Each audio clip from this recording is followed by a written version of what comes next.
बिस्मिल्लाहिर्रहमानिर्रहीम। हज़रत अबू हुरैरा रज़ियल्लाहु ताला अन्हु बयान करते हैं, रसूल अल्लाह सल्लल्लाहु अलैहि वसल्लम ने फरमाया, 2 मरतबा सूर फूंके जाने का दरमियानी वक्फ़ा 40 होगा। उन्होंने कहा, अबू हुरैरा 40 दिन? उन्होंने कहा, मुझे मालूम नहीं। उन्होंने पूछा, 40वां? उन्होंने फरमाया, मैं नहीं जानता। उन्होंने कहा, 40 साल? उन्होंने कहा, मैं नहीं जानता। फिर अल्लाह आसमान से पानी नाज़िल फरमाएगा तो वो इस तरह जी उठेंगे जिस तरह सब्जियां उग आती हैं। फरमाया, इंसान की एक हड्डी के सिवा बाकी सारा जिस्म गल सड़ जाएगा और रीढ़ की हड्डी का आखिरी सिरा है और रोज़े क़यामत तमाम महलूक इसी से दोबारा बनाई जाएगी। और सही मुस्लिम की रवायत में है, फरमाया, इंसान को मिट्टी खा जाएगी, अलबत्ता रीढ़ की हड्डी का आखिरी सिरा बाकी रह जाएगा। इसी से वो पैदा किया गया और इसी से दोबारा बनाया जाएगा। मिशकातुल मसाबी हदीस नंबर 5521। हज़रत अबू हुरैरा रज़ियल्लाहु ताला अन्हु बयान करते हैं, रसूल अल्लाह सल्लल्लाहु अलैहि वसल्लम ने फरमाया, रोज़े क़यामत अल्लाह ज़मीन को मुट्ठी में ले लेगा और आसमानों को अपने दाएं हाथ में लपेट लेगा। फिर फरमाएगा, मैं बादशाह हूँ, ज़मीन के बादशाह कहाँ हैं? मिशकातुल मसाबी हदीस नंबर 5522। हज़रत अब्दुल्ला बिन उमर रज़ियल्लाहु ताला अन्हु बयान करते हैं, रसूल अल्लाह सल्लल्लाहु अलैहि वसल्लम ने फरमाया, रोज़े क़यामत अल्लाह आसमानों को लपेट लेगा, फिर इन्हें अपने दाएं हाथ में पकड़ लेगा। फिर फरमाएगा, मैं बादशाह हूँ, जाबर व मुतकब्बिर कहाँ हैं? फिर वो ज़मीनों को अपने बाएं हाथ में लपेट लेगा। एक दूसरी रवायत में है, इनको अपने दूसरे हाथ में ले लेगा। फिर फरमाएगा, मैं बादशाह हूँ, जाबर व मुतकब्बिर कहाँ हैं? मिशकातुल मसाबी हदीस नंबर 5523। हज़रत अनस रावी हैं कि एक दिन रसूल अल्लाह सल्लल्लाहु अलैहि वसल्लम ने इस वक़्त जब के सफ़र के दौरान सवारी पर थे और आप सल्लल्लाहु अलैहि वसल्लम के पीछे माज बैठे हुए थे। फरमाया, ए माज? उन्होंने कहा, हाज़िर हूँ या रसूल अल्लाह।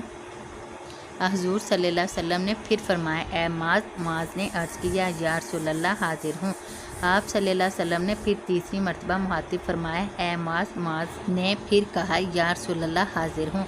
हुज़ूर सल्लल्लाहु अलैहि वसल्लम ने इसी तरह 3 मरतबा माज को मुखातिब करने के बाद फरमाया, अल्लाह का जो बंदा सच्चे दिल से इस बात की गवाही दे कि अल्लाह के सिवा कोई मबूद नहीं और मोहम्मद सल्लल्लाहु अलैहि वसल्लम अल्लाह के रसूल हैं, तो इस पर अल्लाह ताला दोज़ख की आग हराम कर देता है।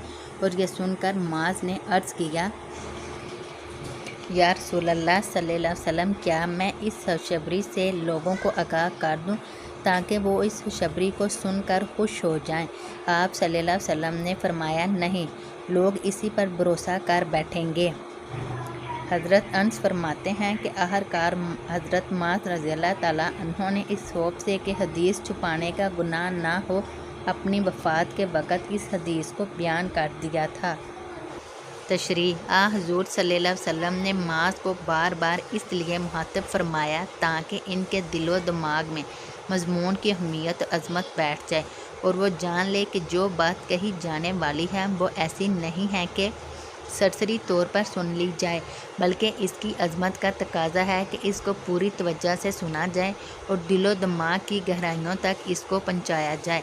फरमाया गया कि जिसने अल्लाह की वहदानियत और रसूल की रिसालत का इकरार सिद्क़े दिल से कर लिया और इस पर दोज़ख की आग हराम हो जाएगी, लेकिन महज ये तस्दीक व इकरार ही हरमत नार के लिए काफ़ी नहीं है, बल्कि ज़रूरी है कि इस शहादत तस्दीक के साथ साथ इसके जो तकाज़े हैं इनको भी पूरा किया जाए, यानी दीन व शरीयत की पूरी पैरवी की जाए और अहकाम इलाही फरमान रसूल की फरमाबरदारी की जाए और ये शहादत तस्दीक जिन फ़राइज़ को आयत करती है इन पर अमल किया जाए।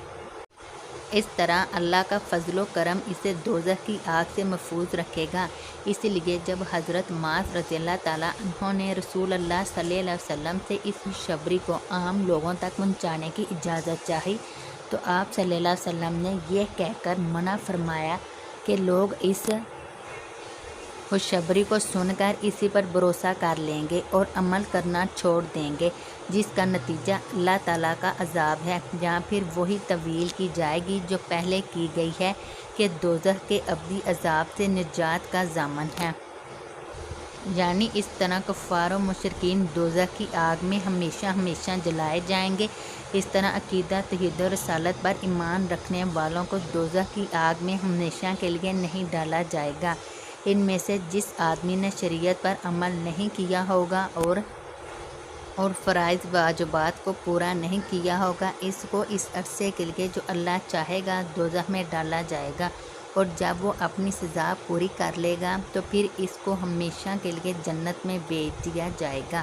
مشکوٰۃ الشریف حدیث نمبر 23۔